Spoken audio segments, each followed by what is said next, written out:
साथियों नमस्कार। इस रविवासरी गोष्ठी में आप सभी का स्वागत है। पिछले 1 महीने से लगातार हम चर्चा कर रहे हैं अहिंसा के उत्तर आधुनिक परिप्रेक्ष्य को लेकर। हम सबके बीच में वरिष्ठ साहित्यकार श्री प्रकाश मिश्र जी हैं और वो लगातार अहिंसा के विविध आयामों को लेकर के हम सबसे चर्चा कर रहे हैं। तो आज उसी कड़ी में 5वें भाग के रूप में आप सभी का स्वागत है। हम श्री प्रकाश मिश्र जी से ही अनुरोध करते हैं कि वे इस चर्चा को आरंभ करें, इसकी शुरुआत करें। श्री प्रकाश मिश्र जी।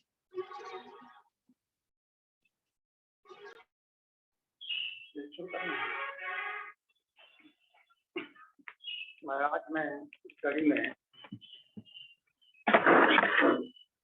परिवार के संबंध में उत्तराधुनिकता और अहिंसा की चर्चा करना चाहता हूँ।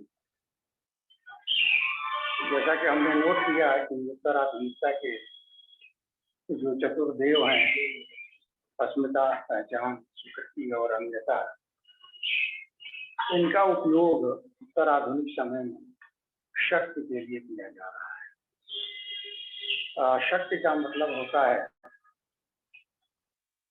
दूसरों से काम लेना और अपने दूसरों के द्वारा दिए गए काम से बचकर रहना। और इसका एक दूसरा अर्थ होता है, एक तरफ दूसरों से काम कराना और दूसरी तरफ दूसरे के द्वारा जो हमसे काम लिया जाए उससे बचना। और तीसरा अर्थ होता है कि निर्णय लेना, कम से कम निर्णय में सहभागी होना और दूसरों को निर्णय लेने से रोकना या कम से कम उनके सहभागी होने पर उनके ऊपर एक सीमा लगाना।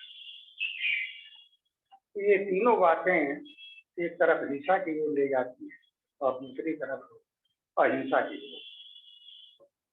ये जो चारों अवधारणाएं जो हैं, अस्मिता की, पहचान की, स्वीकृति की और अन्यता की, इनका सबसे अधिक रिकॉग्निशन परिवार में मिलता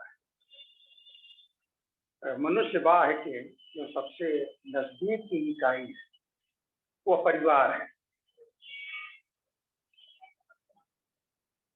और वहीं पर इनकी स्वीकृति मिलती है और इनके सीमाओं का भी रेखांकन होता है। विचारकों का कहना है कि अगर परिवार में ही अगर हिंसा पर रोक लग जाए, अहिंसक व्यवहार के प्रति प्रवृत्तियां विकसित की जाए, तो हिंसा पर काफी हद तक रोक वहीं से लग जाए। गौर करने की बात यह है कि ये जो चारों अवधारणाएं हैं, इनकी स्वीकृति परिवार में बचपन से ही मिल जाती है और वो जीवन पर्यंत चलती है। अब उसमें ये पहचान या अस्मिता नस्ली हो, चाहे लिंग के ऊपर आधारित हो, चाहे वर्ग के ऊपर आधारित हो, या संस्कृति के आदत के ऊपर आधारित हो, या धर्म के ऊपर आधारित हो, इनमें से नस्ल को छोड़ करके जो बाकी अस्मिताएं या पहचान है, उनमें तो परिवर्तन आता रहता है, लेकिन नस्ली पहचान में परिवर्तन नहीं है। उसमें ये हो सकता है कि बच्चा है, वो जवान हो, वो बूढ़ा हो जाए, कभी कभी लिंग परिवर्तन हो जाते हैं, बन जाए। यह भी हो सकता है कि उस नस्ल का आदमी अपना धर्म बदल ले, बौद्ध है तो ईसाई बन जाए, ईसाई है तो मुसलमान बन जाए। तो ये सब तो हो सकता है, लेकिन स्वयं नस्ल नहीं बदलता। अगर कोई निग्रो है तो ऐसा नहीं है कि वो आर्य नस्ल का हो जाएगा, कि आर्य नस्ल का है तो ऐसा नहीं है कि मंगोल नस्ल का हो जाएगा। जो मंगोल नस्ल का है वो ऐसा नहीं है कोई दूसरे नस्लों में रूपांतरित होता है। वैसे नस्लों में एक वंश संकरता होती है, लेकिन यहाँ पर वो बहुत सटीक नहीं है हमारे अध्ययन या बात करने के लिए। नस्ल को छोड़ करके जो अस्मिताओं के जो अन्य रूप हैं वो अगर रिजिड होती हैं तो हिंसा की ओर ले जाती है, और अगर वो तरल होती हैं तो वो हिंसा पर रोक लगाती है। सारा प्रयास शिक्षा का हो, संस्कृति का हो, स्वतंत्रता, समानता, धर्मनिरपेक्षता, इस तरह की जो अवधारणाएं हैं उनका उपयोग जो है वो सरल बनाने के लिए ही होता है, और ये सरलता जितनी बनती जाती है उतना ही हिंसा पर रोक लगती है। दिक्कत ये है, और चाहे वो रोक लगने का एक कारण है ये है कि मनुष्य को वो कल्चराइज करती है, दूसरे के सह अस्तित्व को स्वीकार करने के प्रतिबद्ध लिए जाते हैं। एक न्याय की अवधारणा लोगों के बीच में वह उत्पन्न करती है। यहीं पर यह भी गौर करने की बात है कि ये पहचान बनाने के लिए या अस्मिता बनाने के लिए कुछ कॉमन फैक्टर्स को लेकर के ये चलती है, और जिनके बीच में वो कॉमन फैक्टर्स काम करने लगता है, वे लोग जिनके के बीच में वो कॉमन फैक्टर काम नहीं करता है उनको अन्य के रूप में लेने लगते हैं। तो एक तरफ तो ये हिंसा पर रोक लगाती है और दूसरी तरफ हिंसा के लिए रास्ता भी खोल देती है, विशेषकर तब जबकि ये आग्रह होने लगे कि हमारा ही सत्य जो है वह एकमात्र सत्य है और उसी को स्वीकार किया जाना चाहिए। ये तो एक बात। दूसरी बात, परिवार के संबंध। परिवार का निर्माण जो है वह स्त्री और पुरुष के लैंगिक संबंधों के आधार पर ये बनता है, जिसको कि सामाजिक स्वीकृति मिलती है। अब इसके नाते कई तरह की चीजें जो हैं ये सामने आती हैं। जैसे परिवार की जो हमारी पुरानी अवधारणा है वो एक विस्तारित परिवार की है। होता ये रहा है अमूमन हर कम्युनिटी में कि लड़की ब्याह करके और लड़के के घर, पुरुष के घर आती है, और तब उस परिवार में लड़के के जितने, यानी जैसे कि माँ बाप हैं या वो माँ बाप के भी माँ बाप हैं, उनसे जो संतानें हैं और भी जो कुछ रिश्तेदार हैं जो कि वहां पर एक साथ रहते हैं, वो परिवार के अंग माने जाते। और इनको सिर्फ सामाजिक स्वीकृति नहीं थी, इनकी एक उपयोगिता थी। उपयोगिता ये थी कि उस जमाने में श्रम करने के लिए और अच्छा करने के लिए दोनों के लिए मैन पावर की आवश्यकता पड़ती। तो जब ये बना बनाया एक विस्तारित परिवार होता था तो ये दोनों के लिए वहां पर सुविधा प्राप्त होती थी। लेकिन हमारे समय में ये चीज हट रही है और एकल परिवार की बात, मतलब कि स्त्री पुरुष और उनसे उत्पन्न बच्चे। उसका भी कारण ये है कि हमारा समाज है एक दूसरा रूप है, खास करके जो अर्बन समाज है वो बड़ी तेजी से दूसरा रूप लेता जा रहा है। पहले सेवा आदमी करता था, नौकरी करता था, तो वो अपने परिवार को भी केंद्र में रखता था और ये मान करके चलता था कि हम जो कर रहे हैं ये पूरे परिवार के लिए। अब जो है जो नौकरी जो है वो ये कैरियर का रूप ले रही है, और कैरियर का रूप ले लेने के नाते ये जो संयुक्त परिवार है उसमें वो बाधा जैसा काम करता है।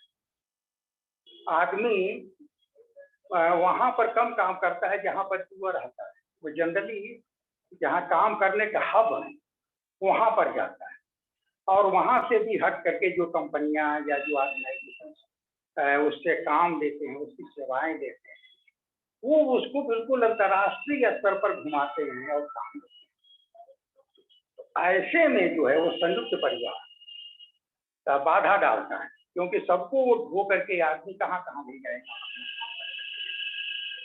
इसके नाते जो है वो आपसी संबंधों में कई रूप लेते जा रहे हैं। अब ये होने लगा है कि साहब माँ बाप को अपना स्वतंत्र जीवन जिए, हम लोग अपना स्वतंत्र जीवन जिएंगे।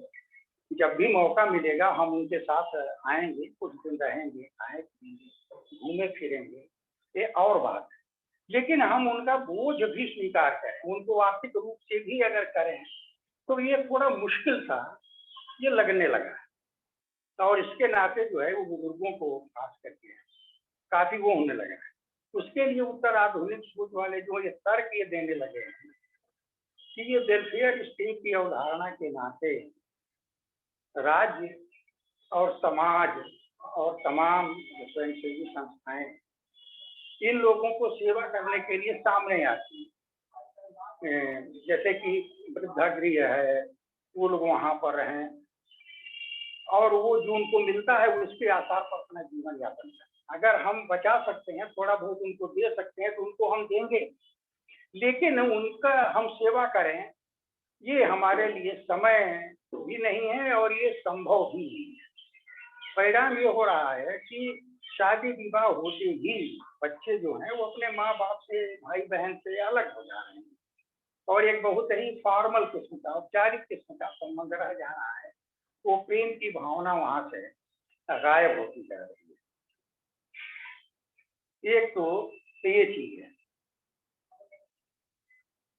फिर हमारा जीवन जो है वो धीरे धीरे नगर केंद्रित होता जा रहा है और नगर केंद्रित होने के नाते जो सामूहिकता का जो एक सौहार्द बनता था वो हमारे जीवन से गायब होता जा रहा है। पहले जो परिवार होते थे तो अगल बगल के और तमाम तरह के परिवारों से बड़े गहरे रिश्ते और अपनापन बनता था। उसमें आदमी को अकेलापन अनुभव नहीं होता और लगता था कि उसके हर काम में कुछ लोग योग देने वाले हैं, अगर कुछ लोग बाधा देने वाले।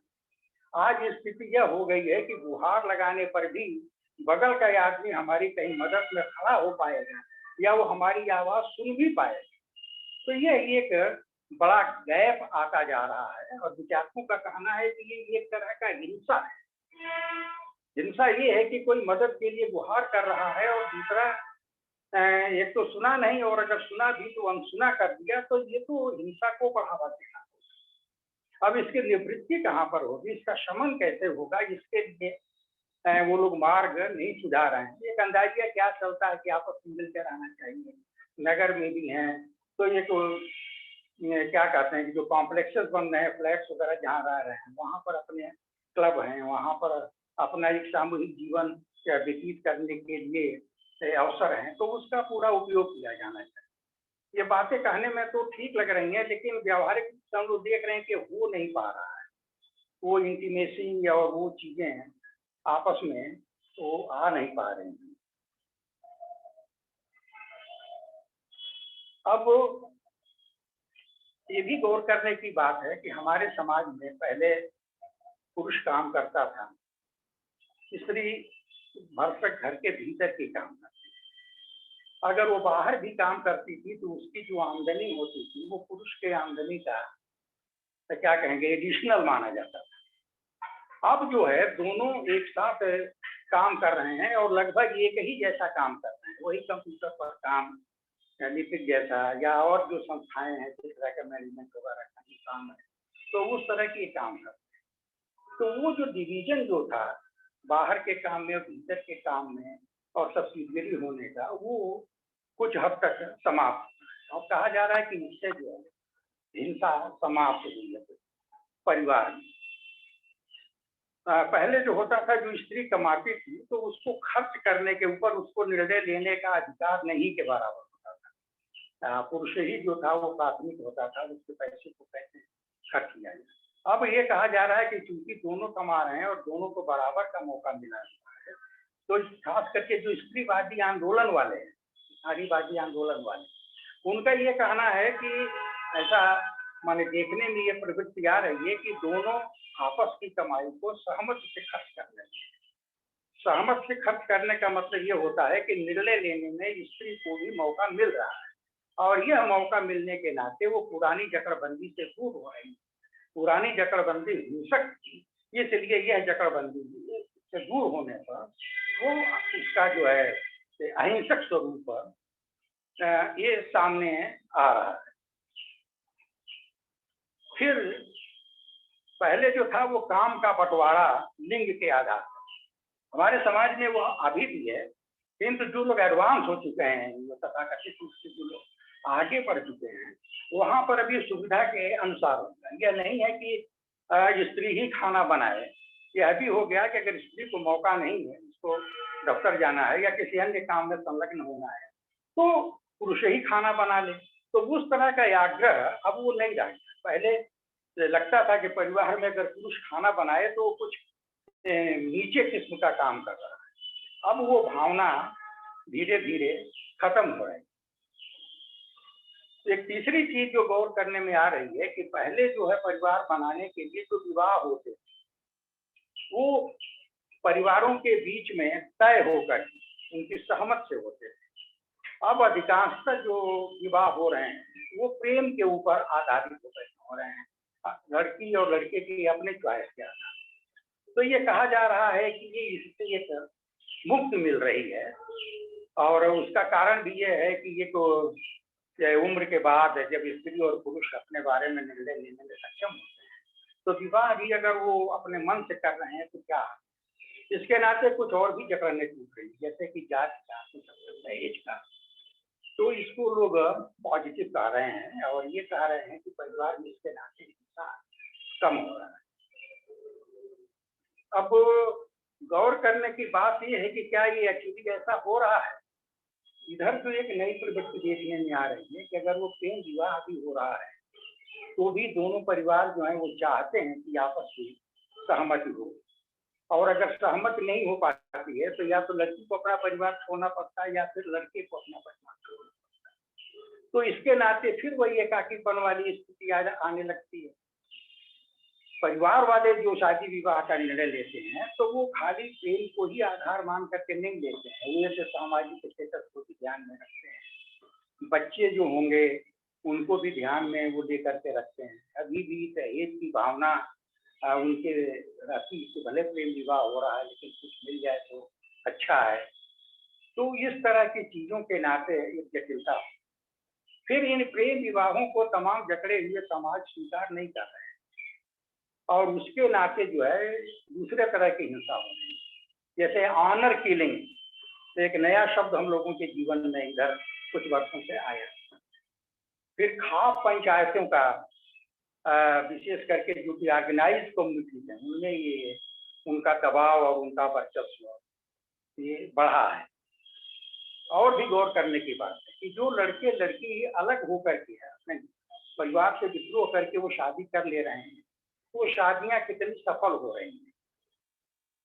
वो तो ये रहा है, कुछ देखने में आ रहा है कि कुछ दिन तक तो साथ अच्छा रहता है, बाद में जो है उनमें आपस में नहीं पड़ती है, तब ये हिंसा बढ़ जा रहा है। और जनरली वो हिंसा पुरुष अधिक कर रहा है और औरत अकेले पड़ जा रही है। उसको सपोर्ट करने के लिए उसके माँ बाप भाई बहन वो उपलब्ध नहीं।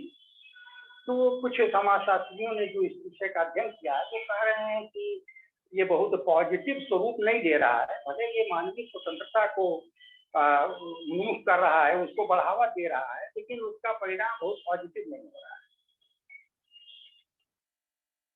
फिर ये एकल परिवार के नाते जो छोटा परिवार जो बन रहा है, इसने परिवार के लोगों के बीच में और स्वयं स्थित पुरुष के बीच में संबंधों को दूसरे तरह से रेगुलेट करना शुरू किया है। एक तो परिवार के जो लोग बुजुर्ग हैं उनके प्रति उसकी चर्चा हमने की पहले कि वो लोग आइसोलेट होते जा रहे हैं, और वो लोग इतने आइसोलेट होते जा रहे हैं कि अमिताभ घोष की अभी एक किताब आई है द ग्रेट डिसअरेंजमेंट, उसमें वो बतलाते हैं कि यूरोप में ये 16 और 17 की जो गर्मी आई उसमें तमाम बुजुर्ग इसीलिए मर गए कि उनका कोई केयर करने वाला या आदमी घर का था ही नहीं।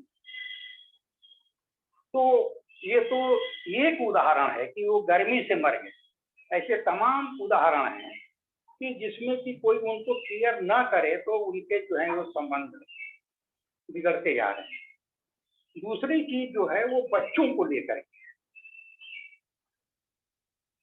ये जो भोगवादी उत्तर आधुनिकता ने भोगवाद के ऊपर बहुत जोर दिया है। तो भोगवाद होने के नाते स्त्री और पुरुष दोनों ही इतने भोगवादी हो गए हैं कि एक तो स्त्री को लगता है कि हमको पुरुष की जरूरत ही नहीं, और पुरुष को भी लगता है कि हमें उसकी जरूरत नहीं। तो सेक्सुअल पर्पज वगैरह के लिए अगर जरूरत हो तो तमाम जिसको हम लोग विचलन कहेंगे उसको भी बढ़ावा दिया जा रहा है, जैसे कि मैत्रेयी करार, लिव इन रिलेशनशिप, समलैंगिकता, इधर आदमी को एक साइबोर्ग की तरह से ट्रीट किया जा रहा है। तो मतलब ना इलेक्ट्रॉनिक उपकरणों से उसके शरीर की क्षमता और मादा और अभिरुचि को इस तरह से रेगुलेट कर दिया जा रहा है कि वो भोग के प्रति और उन्मुख हो रहा है। तो सेक्सुअलिटी के लिए भी ऐसे इंस्ट्रूमेंट वगैरह बनने लगे हैं कि स्त्री पुरुष के जो एक नेचुरल कॉन्जुगल जो संबंध होता है उसके लिए भी उनकी जरूरत नहीं हो रही है, और उसकी बाकायदे वकालत की जा रही है कि ये जरूरी है कि हमारी स्वतंत्रता की। तो इसने इस तरह का भी एक संबंध को रेगुलेट किया है। फिर पति पत्नी के भी बीच में संबंध जो है तो उस तरह के स्वाभाविक रूप से बहुत कम रह पा रहे हैं। यहाँ तक कि इधर जो एक चर्चा ये चलने लगी है कि मैरिटल रेप, कि परिवार में स्त्री पुरुष रहते हुए भी एक साथ में अगर पुरुष स्त्री के पूर्ण सामर्थ्य से संबंध नहीं बनाता है तो वो बाकायदे वो रेप कर रहा है। इसकी स्वीकृति सबसे पहले इजराइल में मिली और यह पहुंच करके ये पूरे दुनिया में पहुंच गया है, और इसके लिए मांग होने लगी है, कानून बन रहे हैं। अगर कानून नहीं बन रहे हैं तो कोर्ट जो है किसी न किसी तरह से ये किया। ये जो मैरिटल संबंधों में भी रेप की अवधारणा कुछ थी हमारे यहाँ। ये जब अंग्रेज जब आए थे, जब देखा था कि जब बाल विवाह हो रहा है तो उन्होंने इसको रोकने के लिए जब यहाँ के कुछ प्रबुद्ध लोग आगे आए थे और उसकी चर्चा किए थे, तो उन लोगों ने जब ये ताजीरात हिंद बनी थी, इंडियन पेनल कोड, तो उसमें एक प्रोविजन रखा गया था कि 15 साल से कम उम्र की अगर पत्नी है और उसके साथ अगर संबंध पुरुष बनाता है तो वो रेप माना जाएगा और उसके लिए बाकायदे सजा हो। बाद में इसको बढ़ा करके 18 साल कर दिया गया है जो संसद की जो, लेकिन अब जो है तो ये माना जा रहा है कि मैंने उसकी जो है वो कभी भी किसी भी उम्र के स्त्री पुरुष में अगर ये बलात्कार संबंध होता है तो एन ऑफेंस, और उसके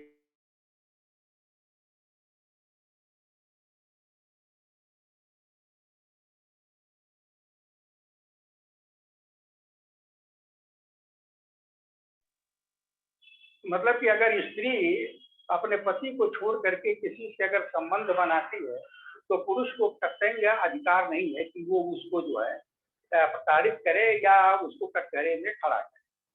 she is as free to do and have relation.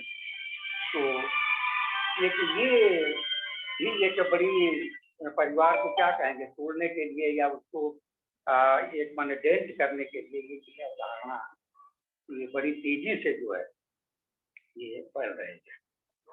इसके अलावा वो बच्चों वाली मैं बात कह रहा था, वो छूट गया बीच में, वो ये कि बच्चों के ऊपर माँ बाप जो हैं अभिभावक होने के नाते उनके ऊपर नियंत्रण, वो नियंत्रण करने में कभी कभी पिटाई भी कर दे रहे हैं। अब ऐसे कानून तमाम समुदायों में ये बनने लगे हैं कि माँ बाप बच्चों की पिटाई न करें।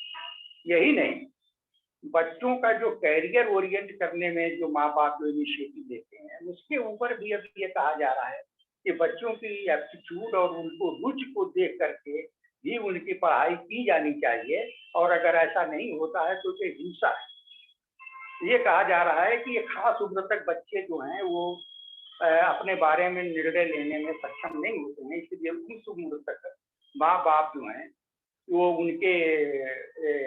उनके बारे में निर्णय लेने के लिए स्वतंत्र है। लेकिन वो निर्णय लेने की सीमा क्या है? क्या वो उनको प्रताड़ित करने तक होगी या उनको कैरियर को एकदम से रेगुलेट कर देने के लिए होगी? इसके लिए प्रश्न उठाए जा रहे हैं, और बच्चों के लिए फंडामेंटल राइट्स की अलग से चर्चा करके और उनको कानूनी वो देने के लिए यानी प्रयास हैं, तमाम समुदायों में और राज्यों में होता रहा है।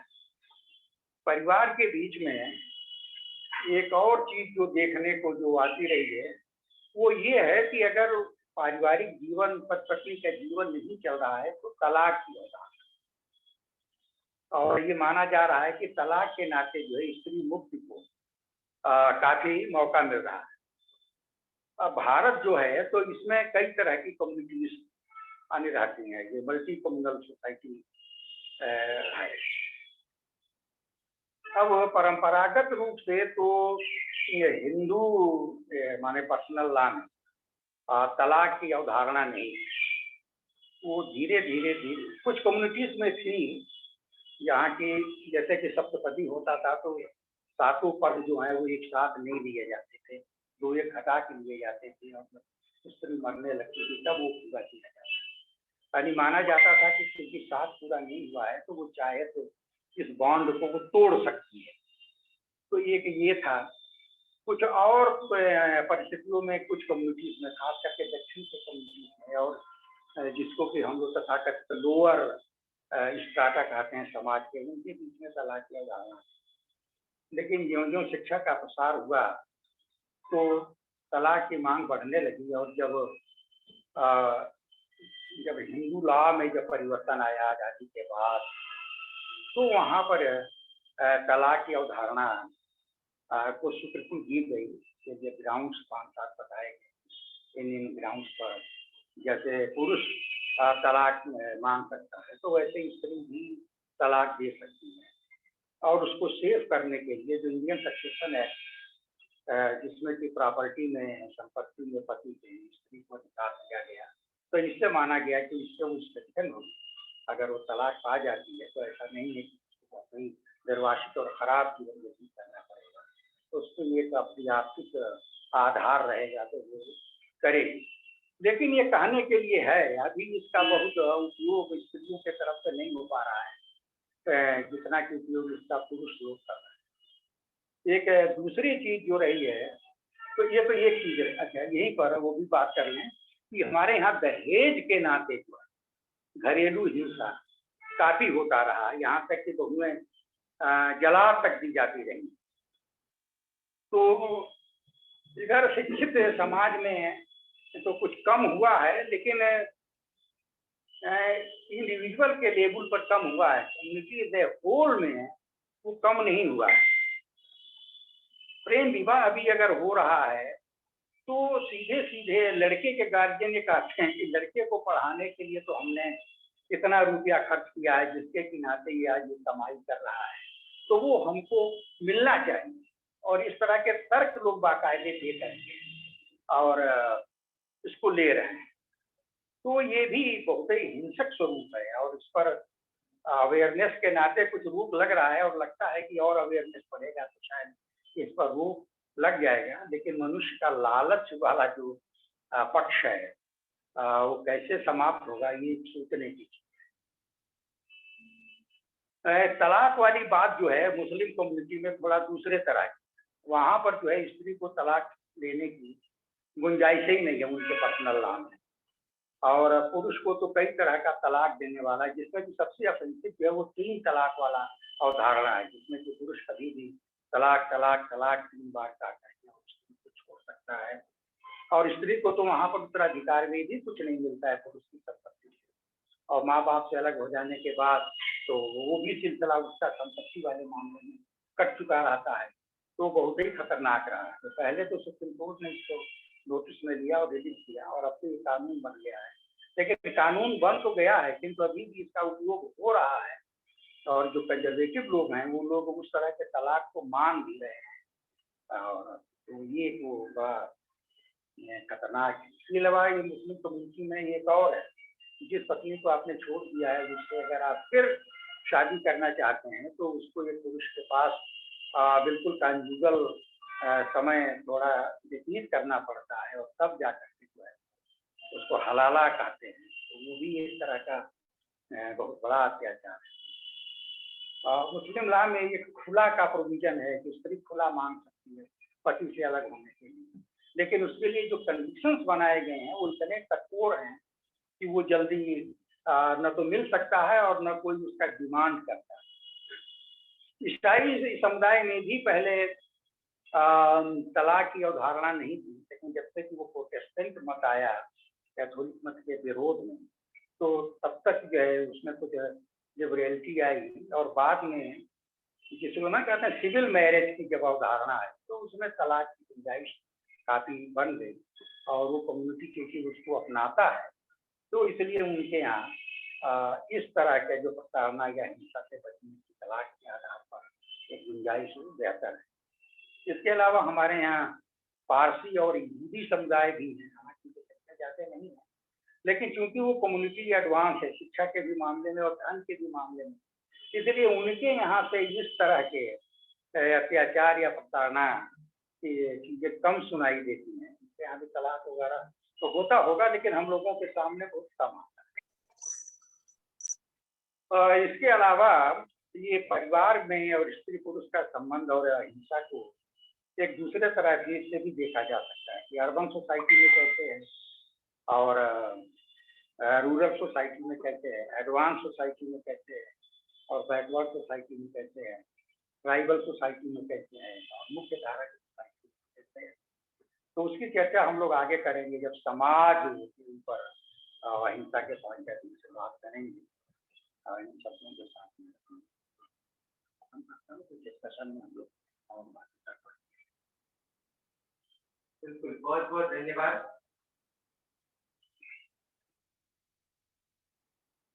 हमारे बीच में बहुत सारे लोग हैं और ऑनलाइन भी ऑफलाइन भी। तो ऑनलाइन अगर कोई कुछ कहना चाहता हो, कोई टिप्पणी हो, कोई सवाल हो तो स्वागत।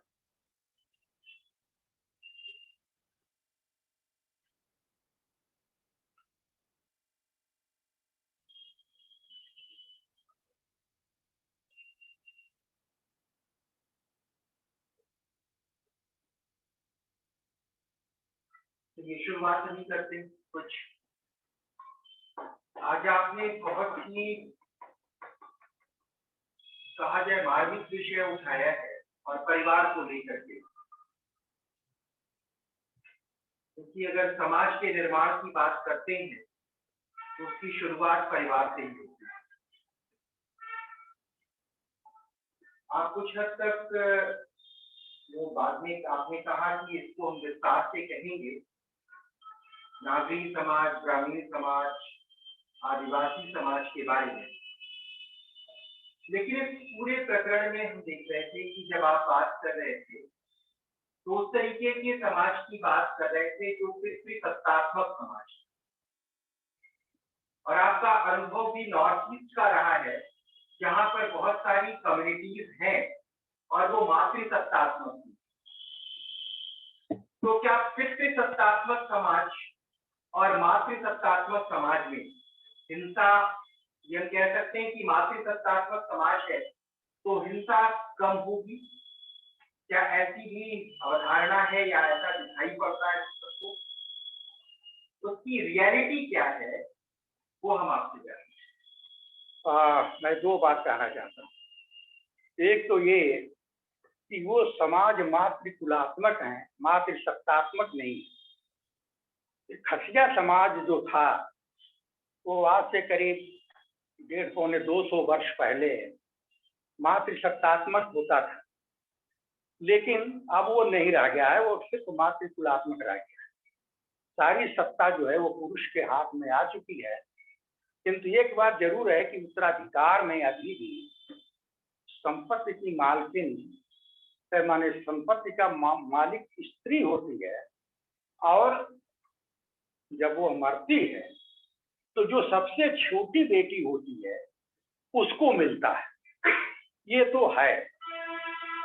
लेकिन जब वह समाज था मातृसत्तात्मक, तब भी जो मामा होता था उसको प्रॉपर्टी को मैनेज करने में बड़ी भूमिका होती है, और वह भूमिका जो है वो धीरे धीरे धीरे धीरे पुरुष वर्चस्व के वोट लेकर के चली। एक दूसरी चीज, ईसाइयत के आने के नाते जो वहां पर अवेयरनेस हुआ, तो उन लोगों का मॉडल ईसाई समाज जो कि पश्चिम का था वो बन गया। तो उसके नाते ये तो रहा कि संपत्ति की मालकिन लीगली औरत है या लड़की है, लेकिन उसका उपयोग और उपभोग पुरुष ही अधिक करता रहा। वो चाहे, लेकिन वो ज्यादातर उपभोग सहमति से था, वो बलात् दबाव दे करके नहीं था। अभी जब वो लोग हमारे समाज से परिचित, जिसको कि हम तथाकथित मुख्य धारा के लोग कहते हैं, तो ये मुख्य धारा के लोग उनके मॉडल बनते जा रहे हैं। और यह मॉडल बनने के नाते, इनकी शिक्षा पद्धति में पढ़े होने के नाते, इनके मॉडल होने के नाते पुरुष का वर्चस्व बड़ी तेजी से वहां पर बढ़ता जा रहा है। यह एक बात। दूसरी बात यह है कि खसिया और कुछ हद तक गारो, माने वो सब समाज है, होम लोगों को छोड़ करके सारे समाज जो थे वो मातृकुलात्मक और मातृसत्तात्मक। तो जो प्लेन ट्राइबल असम के हो गए हैं उसमें तो ये चीज बिल्कुल ब्लर कर गई। स्त्री तो मालकिन रही ही नहीं गई, मतलब कि वो दुकान पर बैठे सौदा सुलू बेचे, वो सब तो है। बराबर का अधिकार भी है, जैसे पुरुष खेत में काम कर रहा है तो स्त्री भी खेत में काम कर रही है, वो सब चीजें हैं। किंतु धन का उपयोग और आगे बढ़ने की जो आप पाएंगे, पॉलिटिक्स में ही देखिए कितने स्त्री उस इलाके से राजनीति में आ रही है। साहित्य में देखिए कितनी साहित्यकार स्त्रियां वहां से पैदा हो रही हैं, उनकी संख्या कुछ वैसे ही है जैसे कि हमारे यहाँ। एक दूसरी चीज है कि जो हिल ट्राइब्स है, खास करके मिजो, नागा, मिकिर और मणिपुरियों में जो मेइतेई लोग और जो कुकी ट्राइब्स, वो पुरुष सत्तात्मक समाज रही और पुरुष कुलात्मक भी रही हैं। इसके बावजूद स्त्री और पुरुष में डिफ्रेंशिएशन नहीं रहा है, और वह आज भी बहुत कम डिफ्रेंशिएशन। उसका कारण ये है कि एक तो वो कम्युनिटी जो थी वो बड़ी सीमित दायरे में रहती थी, और गांवों को तो संस्था बहुत पहले समाप्त हो गया, लेकिन रेगुलेट करने के लिए जालबू, मतलब कि एक युवा गृह हुआ। उस युवा गृह में युवक और युवतियां एक साथ रहती थी और गांव के बारे में वो निर्णय लेते थे। गांव की रक्षा के लिए भी निर्णय लेते थे और गांव की समृद्धि के लिए, खेती बाड़ी कैसे हो, इन सारी चीजों के लिए वहीं पर यह तय होता था कि कौन सा इलाके के जंगल को जला करके इस वर्ष खेती की जाती। और ये चक्र चलता था 12 साल में, अगर यहाँ की जंगल जलाएंगे तो 12 साल में यहाँ के 9। तो ये लोग काम करते थे, जो लड़ाई भिड़ाई जो दूसरे कम्युनिटी के लोग अटैक करते थे, उससे बचना बचाना है लोग, तो उसमें इन लोगों की एक बराबरी की भूमिका, नंबर 1। नंबर 2, पर्दा सिस्टम नहीं था, उसके भी नाते बड़ी फ्रीडम थी और इंटरमिंगलिंग बराबर के।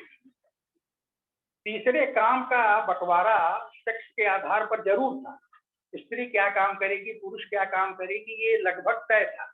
इसके बावजूद पुरुष भी स्त्री का काम कर ले तो कोई हर्ज नहीं था, और स्त्री भी पुरुष का काम कर ले तो कोई हर्ज नहीं माना जाता। हमारे यहाँ तो वो अवमानना जैसा लगता है कि ये मर्द होकर के ससुर स्त्री वाला काम कर रहा है, लोग व्यंग में कह देते हैं। तो वहां पर ये सब चीजें नहीं थी, तो वहां पर ये कम था। लेकिन जब से जो है हम उनके मॉडल होते जा रहे हैं, तो यहाँ की अच्छाइयां तो नहीं जा रही है, लेकिन बुराइयां तो पहले पहुंच जा रही हैं। ये मैंने व्यक्तिगत रूप से अनुभव किया है, और इनकी जिक्र भी मैंने अपने उपन्यासों में किया है जहाँ पर ऐसा मौका है। एक बात जो आज सुन करके ज्यादा परेशान मुझे कर रही है, और सोच रहा हूँ कि इतना कॉम्प्लिकेटेड है सारा समाज कि उसको कैसे समझा जाए, वो मुश्किल काम है। खासतौर पर जब आप कह रहे थे बुजुर्गों के प्रति जो हमारी भावना वाली बात है, कि बुजुर्गों के पालन पोषण की बात परिवार की जिम्मेदारी हुआ करती थी, और वो अब परिवार की बजाय धीरे धीरे समाज की, राज्य की या स्वयंसेवी संस्थाओं की जिम्मेदारी के रूप में देखी जाने लगी।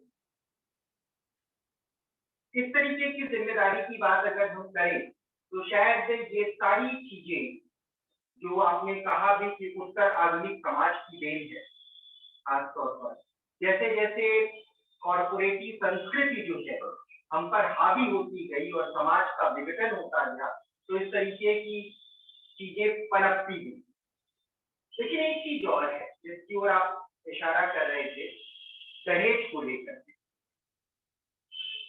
और उसके बारे में हम जानना भी चाहेंगे और लोगों से भी कि दहेज जैसी प्रणाली खासतौर पर वो हिंदुस्तान के ही समाज में है या पश्चिमी समाज में कहीं ज्यादा है, मुझे नहीं पता। क्योंकि मुझे लग रहा है कि अगर जो है जिस भी शादी या विवाह में जरूरत से ज्यादा दहेज लिया जाता है और जो कन्या दहेज दे करके विवाह करके आती है एक परिवार में, तो उस परिवार में अपने सास ससुर को वो किस नजरिए से देख पाएगी। स्वाभाविक सी बात है कि वो अपनापन और वो लगाव तो नहीं होगा, और जब अपनापन और लगाव नहीं होगा तो ये वृद्धों के पालन पोषण की समस्या कहीं बलवती होगी। तो ये जो परिस्थितियां हैं वृद्धाश्रम को लेकर के और वृद्धों की स्थिति को लेकर के, ये समझ में नहीं आ रहा है कि पश्चिमी समाज की देन के हिसाब से है तो कॉर्पोरेटिव संस्कृति को बढ़ावा दे रहा है या दहेज प्रथा को लेकर। इसके बारे में थोड़ा सा हम आपसे ले जाएंगे। दोनों ही चीजें हैं। और वैसे तो यूरोपीय समाज या बाहर के समाजों के बारे में मुझे जानकारी नहीं है, लेकिन जैसे कुछ चीजें हैं, जैसे कि देखिए हमारे यहाँ एंगेजमेंट जिसे हम कहते हैं, वो लड़की के घर वाले जा करके लड़के को इंगेज करते थे, उसको फलदान देना हमारे पूर्वी उत्तर प्रदेश में आ जाता है।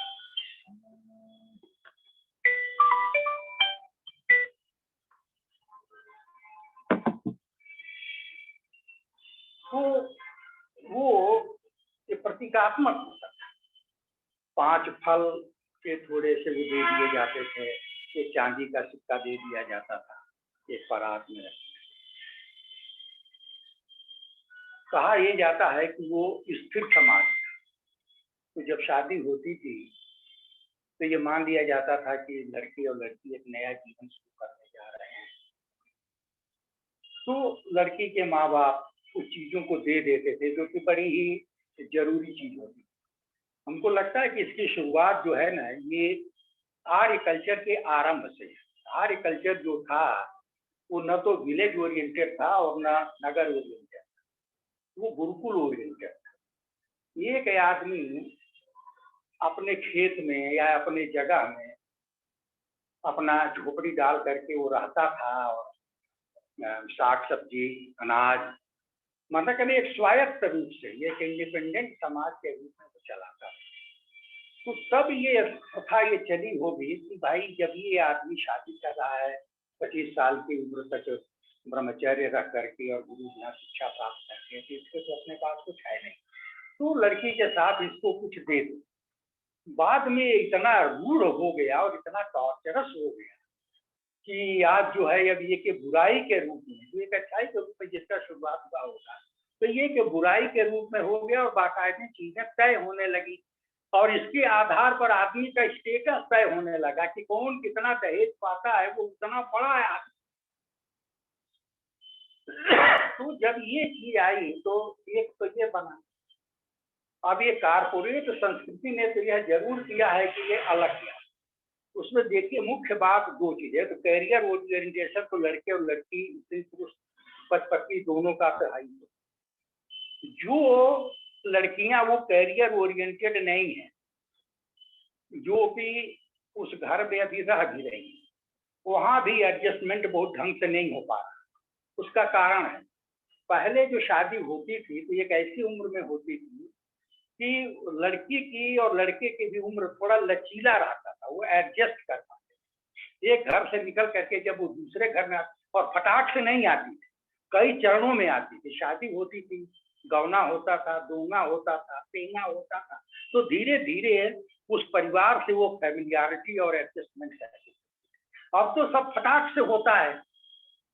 आपने शादी किया और लेकर के अरब चले गए, आपने शादी किया और लेकर के आप अमेरिका चले गए, शादी किया आप लेकर के बेंगलोर चले गए, तो यह मौका भी नहीं मिलता इंटरमिंगलिंग का। अच्छा, उस जमाने में भी नई बहू के लिए टार्चर था। सास और ननद बहुत तंग करती थी। देवरानी जेठानी के तंग होने के बड़े किस्से मिलते हैं। अब उस तरह के तंग होने वाले किस्से तो नहीं मिलते हैं, क्योंकि आप आए और फटाक से अलग हो गए। जो बड़े परिवार हैं जिसमें कि अभी भी उनकी गुंजाइश है, वहां पर तो है, खास करके देहाती परिवारों में, जिसकी की चर्चा हम लोग थोड़ा आगे करेंगे। लेकिन अर्बन परिवारों में तो वो सास ननद वगैरह वाली गुंजाइश काफी कम हो गई है, टार्चर वाली। तो ये तो देखने को मिल रहा है। तो ये जो चीजें हैं, ये दोनों नाते हैं। एक तो सर्विस का मतलब कि जो कैरियर ओरिएंटेशन हो गया है। देखिए, हमारे परिवार से कम 3 ICS हुए, हमारे घर के तो नहीं, रिश्ते में। वो लोगों ने जब नौकरी किया, तो उन लोगों ने नौकरी ये नहीं किया कि आज हम मतलब कि डिप्टी कलेक्टर हैं तो कल कलेक्टर बनेंगे, तो परसों तो हम चीफ सेक्रेटरी बनेंगे। ये सब भावना उनमें नहीं। उनमें ये थे कि रूटीन में से जो हमारा होता चला जा रहा वो हम करते जा रहे हैं। नंबर 1, छोटा से छोटा आदमी, कोई आदमी अगर कहीं मिल में चपरासी भी हो जाता था तो अपने भाई के बच्चों, बहन के बच्चों को, गांव के लड़कों को ले आकर के पढ़ाता था। सब बोरे पर सोते थे, और इन प्रकार ने जो थोड़ा बहुत खाना बन जाता तो उसी में बांट के खाते थे। बच्चों को भी एक्सपेक्टेशन नहीं होता था कि हमको बहुत ढंग से वैसे पालेंगे, और उनको भी ये नहीं था। लेकिन इस नाते वो परिवार को जो है वो थोड़ा बेहतर करता।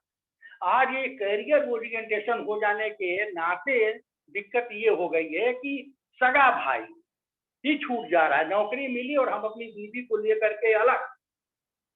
और ये खाली बड़े तबके के लोगों में नहीं है, जो समाज के छोटे तबके के लोग हैं उनमें भी हमने ये देखा है कि जो शेड्यूल कास्ट वगैरह वाले जो हमारे यहाँ के लोग होते हैं, उनको कोई नौकरी मिल गई तो सबसे पहले वो अपने नाते रिश्तेदार को ही भूल जाते हैं। मिलने भी आए तो उनको माने एकदम से ऐसे तिरस्कृत करते हैं कि दोबारा न मिलने आए। उनको वो बोझ जैसा लगता है। पहले का ये जो समाज था तो उनको ये बोझ जैसा नहीं लगता। और उसमें 2 कारण। एक तो कारण आइडेंटिटी का है कि आते रहेंगे तो हमको वही पिछले नाम से पुकारा जाएगा जो कि हम गांव में मेरे पिता और ये माने जाते थे, तो ये कॉम्प्लेक्स के नाते। और दूसरा ये कैरियर के ओरिएंटेशन के नाते कि ये आ करके बाधा करेगा। हम जो कमाई कर रहे हैं उसमें ये बांट लेंगे। हमारे बेटे का जो पेट का गूदा है उस गूदा को इनको देना पड़ेगा। अब ये फीलिंग होने लगी है, तो पहले ये फीलिंग नहीं थी। तो हमें लगता है कि दोनों कारण।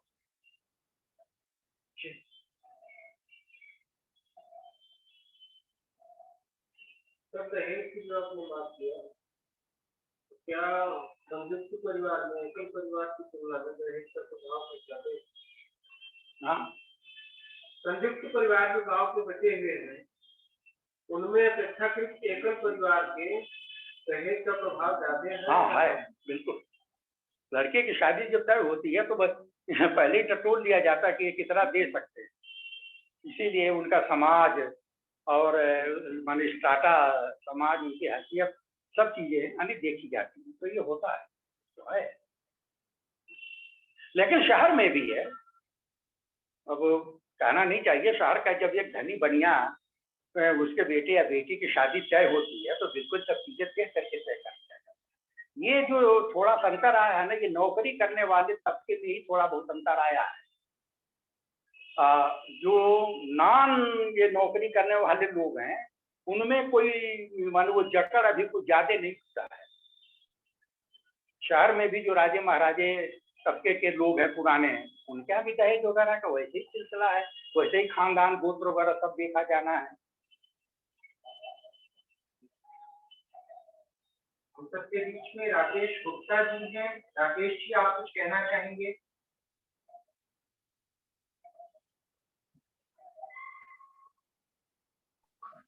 मैं सुन रहा हूं अभी जी। हाँ, मैं सुन रहा हूं अभी। मेरे पास कहने के लिए कुछ नहीं है, और बहुत उपयोगी ये बातचीत हो रही है। और कुछ समझ में आएगा तो जरूर मैं बोलूंगा।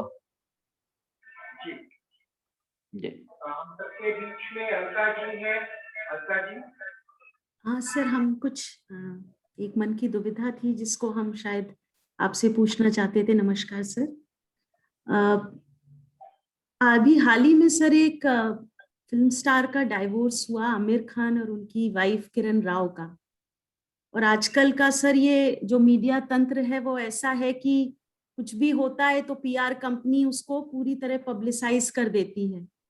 तो एक पक्ष ये था सर कि हमारे लिए तो बहुत अचंभित करने वाला था, क्योंकि दो लोग जो डाइवोर्स ले रहे हैं वो सबके सामने एक साथ आके बहुत खुशी से ये अनाउंस कर रहे हैं कि अब हम अलग हो रहे हैं और हमारे अलग होने में आप दुखी मत होइए, और ये तो बहुत अच्छी बात है और हम लोग जो है हमेशा दोस्त रहेंगे। हमारी जो भी सर समझ है अभी तक, जैसे भी रिश्ते देखे हैं, किसी का भी रिश्ता टूटना, कैसा भी रिश्ता टूटना, ये बड़ी तकलीफ की बात होती है। और शादी टूटना तो सर जीवन की बात हो जाती है। तो आज के समाज में सर जब हम लोग उत्तर आधुनिक इस तरह की सोच की बात कर रहे हैं तो हमारे लिए एक बड़ा डायलेमा है कि उसका दूसरा पक्ष ये सर जो लोग देते हैं कि जब दो लोग खुशी से अलग हो रहे हैं तो इसमें दुख की कोई बात नहीं है, वो खुश हैं तो सब अच्छी बात है। तो इससे मिजरेबल रहने से अच्छा है कि वो दोनों फ्री हो जाएं, और अगर एक साथ इतना खुश होके फ्री हो रहे हैं तो उसमें कोई हर्ज नहीं है। तो सर ऐसी स्थिति को कैसे समझें? एक तरफ तो हम लोग जैसे बड़े हुए हैं, जैसा देखते आए हैं कि रिश्तों को हम लोग सर कैसे भी करके बचाना चाहिए, चाहे उसमें कुछ भी करना पड़ जाए। और दूसरी तरफ सर ये मॉडल है जो इतना हाई प्रोफाइल लोग देते हैं, और आज के जमाने में सर कोई भी अछूता नहीं है, बच्चे देखते हैं, यंगस्टर्स देखते हैं। तो सर इसको कैसे समझें? और मतलब ये शायद सवाल नहीं है, एक मन की बात है जो इसको समझ कैसे सकते हैं इस तरह की चीज को? हाँ, ये तलाक वाला मामला तो बच्चों के लिए, उनके संवेदनात्मक विकास के लिए तो बहुत ही कष्टदायी है, क्योंकि लीगली बच्चा 6 साल तक माँ के पास रह सकता है, उसके बाद वो बाप के साथ रहेगा। माँ के साथ है तो बाप का जो ओरिएंटेशन उसको मिलना चाहिए वो नहीं मिला, बाप के पास चला गया तो माँ का जो श्रेय मिलना चाहिए वो नहीं मिला। तो उससे एक दूसरे तरह का बड़ा ही साइकोलॉजिकल और ये हो रहा है। एक विचारक है पश्चिम का, मैं उसका नाम भूल रहा हूँ, वो ये कहता है कि सामाजिक स्वीकृति मिल जाने के नाते ही ये जो संबंधों का जो विशृंखलन है या अकेला जीवन व्यतीत करना है, ये उचित नहीं ठहर जाता, बल्कि ये तो एक बहुत बड़ा हिंसा है कि माने कि अलग हो जाना पड़ रहा है। यही नहीं, वो ये भी कहता कि जो लोग अकेले जीवन बहुत बढ़िया ढंग से उनको लगता है कुछ जी रहे हैं, दरअसल वो एक सामाजिक हिंसा कर रहे हैं। उन लोगों को चाहिए कि वो सामाजिक जीवन जिए, और इस हिंसक जीवन जीने का परिणाम ये है कि जो उत्तर आधुनिक साहित्य में जो हम लोग पाते हैं कि अवसाद का चर्चा बहुत मिलता है, फ्रस्ट्रेशन का चर्चा बहुत मिलता है, भरनाशक का यानी चर्चा, इनसिक्योरिटी का चर्चा, वो वही अकेले जीवन जीने के नाते होता है। जब दो आदमी एक साथ जीवन जीते हैं तो दोनों एक दूसरे को कॉम्प्लीमेंट भी करते हैं, लड़ते ही नहीं है, कॉम्प्लीमेंट भी करते हैं। एक की कमी को दूसरा निगोशिएट करता है और तो उसमें कुछ पॉजिटिविटी का तत्व डालता है। तो उससे जो ये जो यानी क्या कहेंगे, जो कम्युनिटी लाइफ जो घर के भीतर की बनती है, तो कुल मिलाकर के तो बड़ी अच्छी लाइफ होती है। लेकिन जब मन के आदमी के मन में ये भर जाए कि हमारा स्वतंत्रता ही सब कुछ है और जो सेंटिमेंटल अटैचमेंट वगैरह का कोई खास मतलब नहीं है, बराबरी ही सब कुछ है, तो वैसी स्थिति में ये सब फ्रस्ट्रेशन है ही है।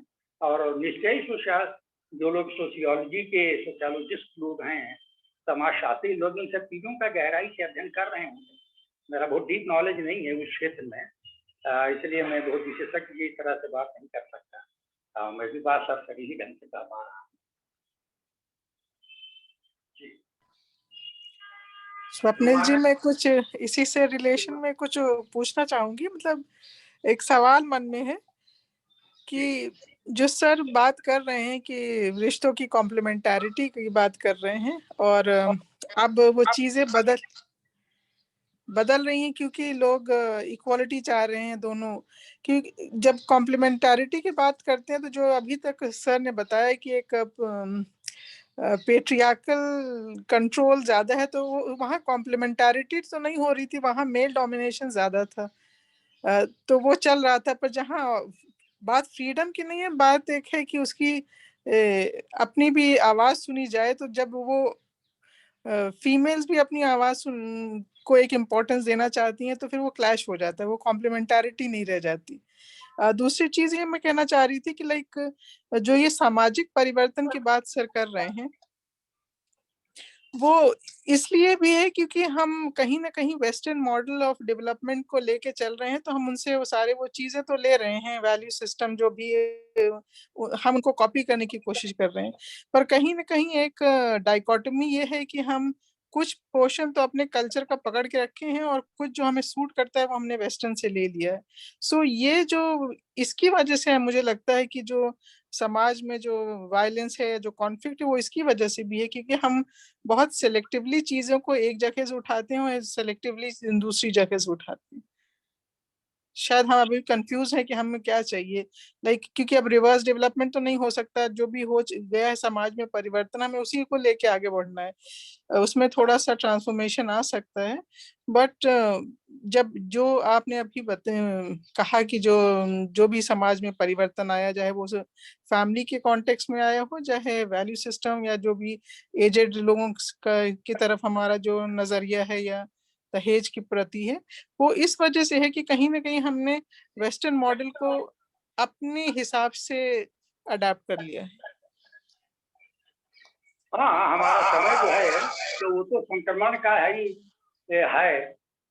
और जब चीजें ली भी जाती हैं तो सेलेक्टिव ही ली जाती हैं और दोनों में तालमेल नहीं बैठता है, तो उस वक्त तो वाकई बहुत ज्यादा अनिहिंसा होती है। माने समाज में ना अगर कोई एक मूल्य टूटता है तो वो कई मूल्यों के में डेंट लगाता है, कई मूल्यों में वो टक्कर मारता है और ये होता है। और इसी तरह से जब हम एक मूल्य देते हैं तो वो भी हमारे कई मूल्यों को प्रभावित करता है। तो इसके नाते तो ये सब समंदर है ही है। और ये संक्रमण का माने ये दौर है। अब इसका आगे जा करके दरअसल क्या स्वरूप बनेगा और वो कितना एप्रिशिएबल होगा, ये तो माने वॉच करने की चीज है। लेकिन अभी तो हिंसा जो है तो उसका रूप थोड़ा घटा और बढ़ा भी है और आंदोलनों का भी एक अपना असर है। देखिए, सीधे सीधे कहा जाता है कि स्त्री पैदा होती है लेकिन उसको नारी बनाया जाता है। जो पैदा होती है वो तो बायोलॉजिकल है और बायोलॉजिकल होने के नाते माने कि उसका जो यानी क्या कहेंगे, उसका जो सेक्स है माने कि दोनों अर्थों में माने सामाजिक अर्थ में भी और बायोलॉजिकल अर्थ में भी। अब उसके लिए पुराने उसमें दर्शन में कई चीजें गढ़ी गई थी जिसको कि आज उल्टा किया जा रहा है, जो कि लगता है कि एक अच्छी बात। पहले ये कहा गया कि प्रकृति जो है वो सेकेंडरी है, पुरुष प्रधान है, ईश्वर प्रधान है। ईश्वर को मेल के रूप में देखा, तो ये एक मेल डोमिनेशन की बात। बायोलॉजिकली ये कहा गया कि पुरुष ट्रांसमिट करने वाला होता है, स्त्री रिसीव करने वाली होती है। तो इसलिए पुरुष का डोमिनेशन वहां पर बढ़ता है। मजूसी मतों में हम लोग पाते हैं, मजूसी मतलब कि ईसाइयत और यहूदी और इस्लाम में आदम और हव्वा वाला कंसेप्ट है कि आदम के पसली से स्त्री बनाई गई, मतलब कि पहले पुरुष आया और तब स्त्री आई और इसके नाते स्त्री सेकेंडरी हो गई और कुछ प्राथमिक। आज के जो स्त्रीवादी विचारक हैं वो सीधे सीधे कहते हैं कि सेक्सुअली अगर वो स्त्री हो गई तो इसके नाते ये थोड़े न है कि वो पुरुष से इंफीरियर हो गई, शी इज इक्वली उनके बराबर। भौतिकवादियों ने एक दूसरा दर्शन को प्रदान किया है, वो ये कहे कि चूंकि ये पदार्थ से ही पूरी दुनिया बनी है और चेतना विकास के इन्हीं पदार्थों के विकास के एक स्टेज के रूप में आई है, इसीलिए स्त्री जो है वो प्राथमिक हो गई। तो पुरुष जो चेतना को जो पुंज माना गया और उसको मेल के रूप में आइडेंटिफाई किया गया तमाम मतों में, वो गलत था। स्त्री भी इक्वली ट्रांसमिट करने की यानी क्षमता वाली। तो इन सब चीजों के नाते जो है स्त्री मुक्ति के तो रास्ते फिलोसफिकल स्तर पर तो ये बने और ये अच्छी बात है, लेकिन इनका जो उपयोग जो तात्कालिक जीवन जीने के लिए हो रहा है और उसमें जो गड़बड़ियां पैदा हो रही हैं वो निश्चय ही बहुत ही चिंता की बात है। और उसका शमन कैसे होगा तो एक तो कुछ विचारक लोग इसको शायद लेजिस्लेट करेंगे, बताएंगे, और फिर दूसरे समाज जो है ना वो सर्वाइव करना जानता है। तो ये जो गड़बड़ियां हो रही हैं इन ड्यू कोर्स में 10-25 वर्ष जब बीतेगा तो ये एडजस्टमेंट का इसका रूप जो है वो सामने आएगा। तो इस पर बहुत गहराई से और विशद रूप से मैं बात नहीं कर पाऊंगा, एक्सेसिबिलिटी उसकी नहीं है। जी, और किसी के कोई सवाल हो या टिप्पणियां?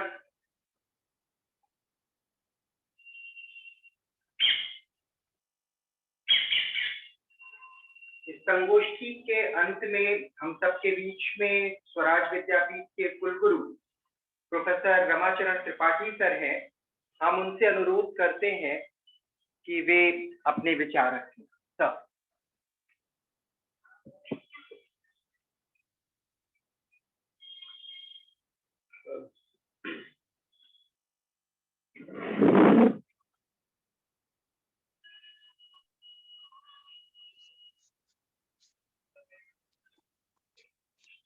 मैं लगातार श्री प्रकाश जी को सुनता आ रहा हूँ और बहुत सारे प्रश्न हैं जो कि उनके 4 बार के व्याख्यानों से उठे हैं। आज वाला जो व्याख्यान था उसमें भी अनेक प्रश्न उठे, पर मुझे लगता है कि शायद अभी थोड़ा हम लोगों को उत्तर आधुनिकता से परिचित होने की थोड़ी आवश्यकता है, क्योंकि संदर्भ उत्तर आधुनिकता का है। तो प्रश्न जो है स्वाभाविक है पूछना कि क्या आज जहां पर हम खड़े हैं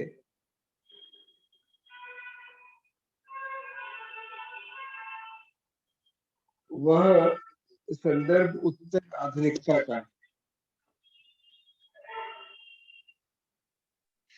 या हम केवल वही बातें कर रहे हैं जो कि आधुनिकता के संदर्भ में है। ये प्रश्न मैं इसलिए पूछ रहा हूँ, मुझे लगता ये है कि जिन प्रश्नों को हम पूछ रहे हैं वो उत्तर आधुनिकता के संदर्भ में पूछते तो केवल एक सत्य को ही सत्य मानकर नहीं चलते, अनेक सत्यों की संभावनाओं का परीक्षण करके और फिर उसके आधार पर हम आगे बढ़ते हैं।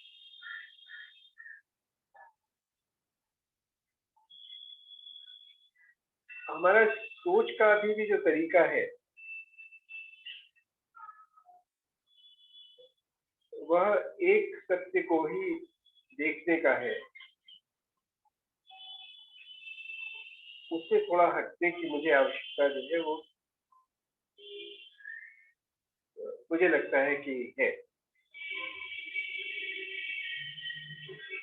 यहाँ से बात को शुरू करें जहाँ से प्राची ने अपनी बात शुरू की थी।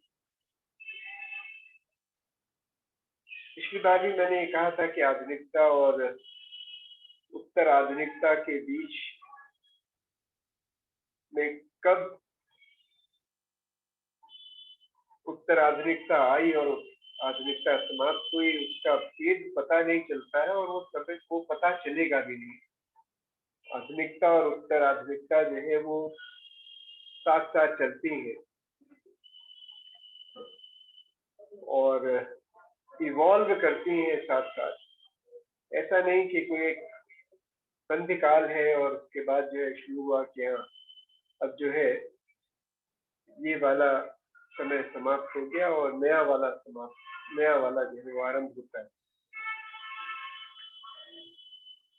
अस्मिता को ही ले लें। अस्मिता जो है जो कि यहाँ से ये वाली बात, ये चर्चा आज की शुरू हुई।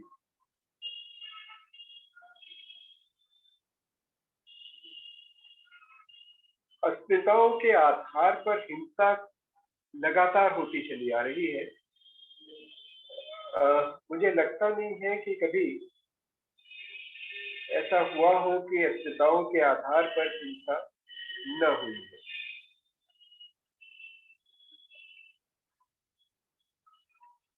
सबसे बड़ा उदाहरण उसका जो है, अगर अस्मिता के आधार पर हिंसा का होगा तो मेरे ख्याल से कौरवों को और पांडवों को लेकर ही हम कर सकते हैं।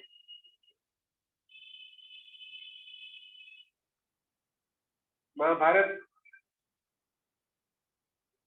हुआ ही इसीलिए कि कौरव एक अलग माता के पुत्र थे और पांडव जो थे वो दूसरी माता के पुत्र थे। सारे पांडव एक साथ थे, कोई पांडव ऐसा नहीं था जो कौरवों में गया हो, कोई कौरव ऐसा नहीं था जो कि पांडवों की तरफ से लड़ा हो।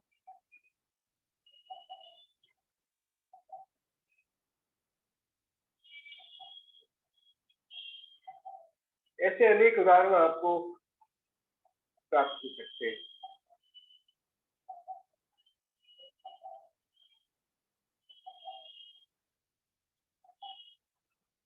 अगर दो राज्यों के बीच की भी जो लड़ाइयां होती थी उसमें कहीं न कहीं पर एक प्लेस की आइडेंटिटी, एक स्थानीय जो अस्मिता थी वो थी कि मैं इस राज्य का हूँ, दूसरा कोई दूसरे राज्य का है। आज की तारीख में भी अगर हम वो देखें तो रूस और यूक्रेन के बीच की जो लड़ाई है उसमें भी कोई बहुत हमें फर्क नहीं दिखाई देता है। उसमें भी अस्मिताओं के आधार की ही लड़ाई है।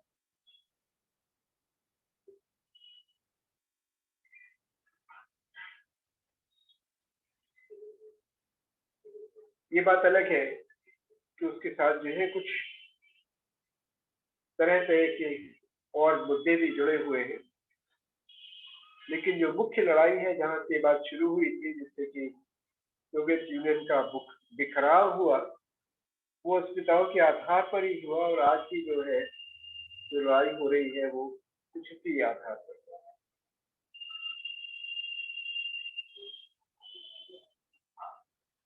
मुझे लगता ये है कि हुआ ये है जो लगातार देखते आ रहे हैं, जिसकी तरफ से लगातार श्री प्रकाश जी हम लोगों का ध्यान आकर्षित करते आए कि जैसे जैसे समय बदला है, या मैं ये कहूंगा कि आधुनिकता गहराई है,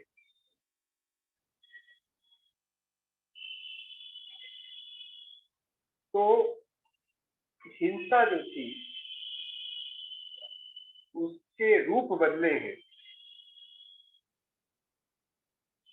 मुझे अभी ये नहीं दिखाई देता है कि अहिंसा के रूप जो है बदला।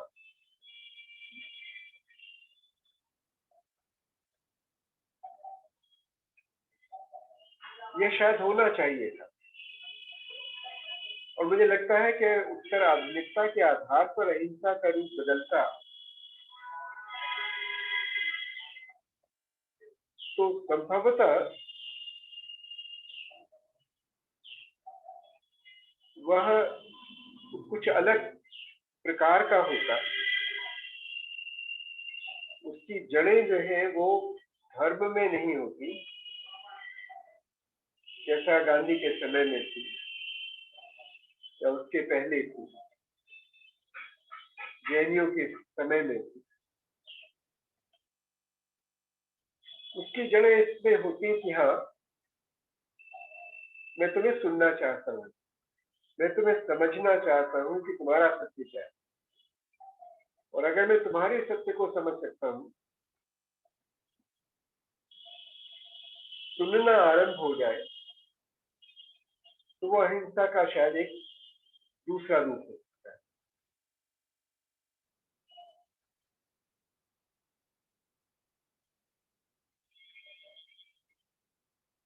यह शायद हमारी शिक्षा का हिस्सा भी अभी नहीं बना। शिक्षा कहती अवश्य है, हमारी जितने भी शिक्षा की संरचनाएं हैं, वहां पर ये मानकर चला जाता है कि हाँ, जो विद्यार्थी आएंगे उनको सुनना सिखाया जाएगा, उनको ये सिखाया जाएगा कि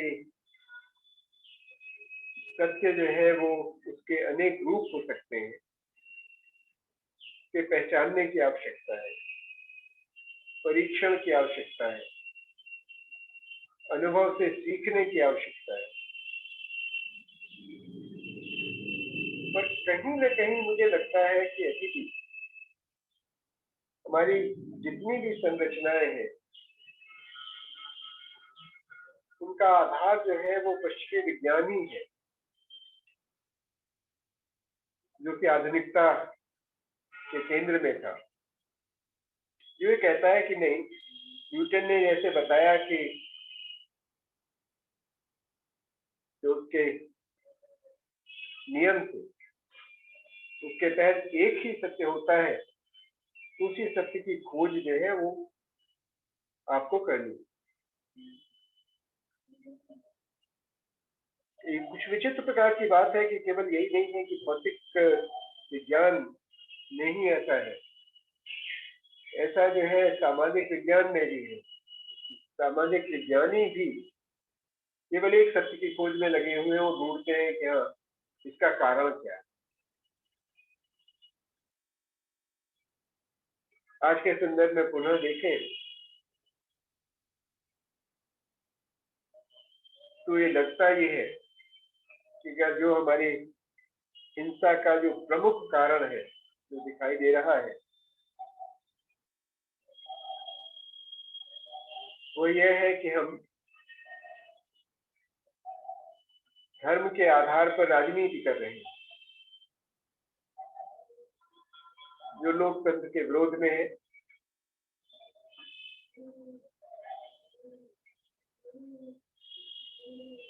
धर्म के आधार पर राजनीति करना जो है उसके केंद्र में हो सकता है, लेकिन जिस प्रकार की हिंसा हम देख रहे हैं उसका एकमात्र कारण जो है वो इस प्रकार की राजनीति हो और उसके पीछे कुछ और ना हो, ऐसा मुझे समझ में नहीं आता।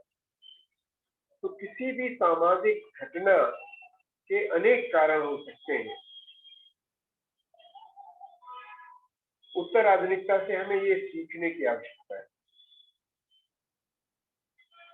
यह भी शायद समझने की आवश्यकता है कि जो हमारी अस्मिता है वो एक रूपी नहीं हो सकती है, अनेक रूपी हो सकती है।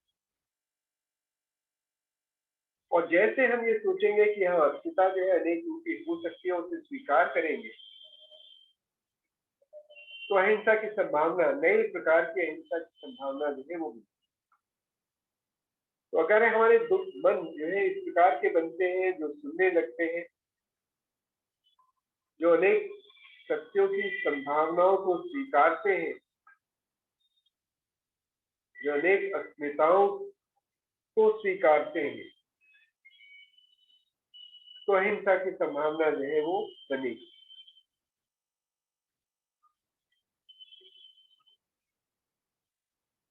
यह भी समझने की आवश्यकता है कि ऐसा अचानक ही नहीं होगा। ये धीरे धीरे जैसे जैसे हमारी संस्कृतियां जो है वो इवॉल्व करेंगी, विकसित होंगी, वैसे शायद संभव होगा। लेकिन उसके लिए शायद बहुत कुछ बदलना होगा।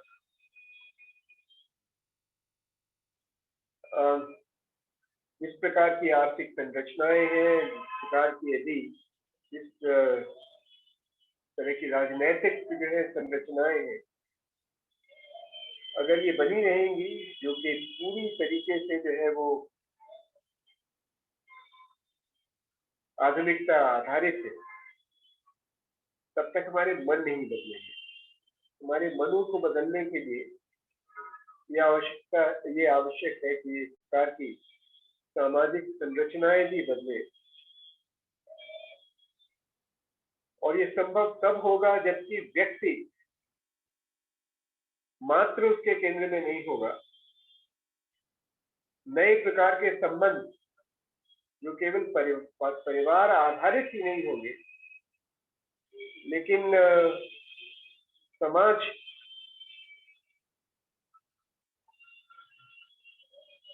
आधारित होंगे, समाज के की विभिन्न जो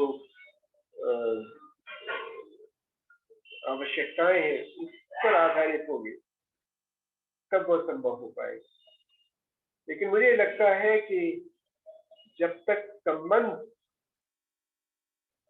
केंद्र में नहीं होंगे, तब तक अहिंसा का नया रूप जो उत्तर आधुनिकता के संदर्भ में आना चाहिए, वो शायद संभव नहीं हो पाएगा।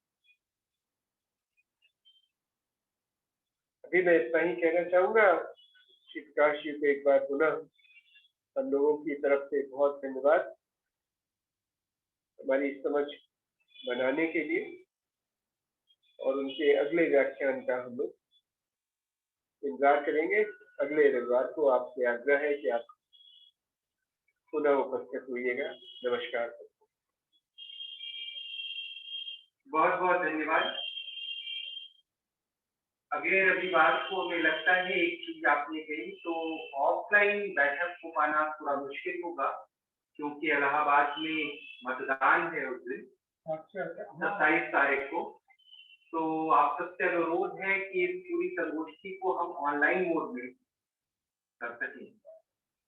हम सब अपने घरों से ही जो है इस संगोष्ठी को करेंगे। आप सभी का बहुत बहुत आभार एवं धन्यवाद।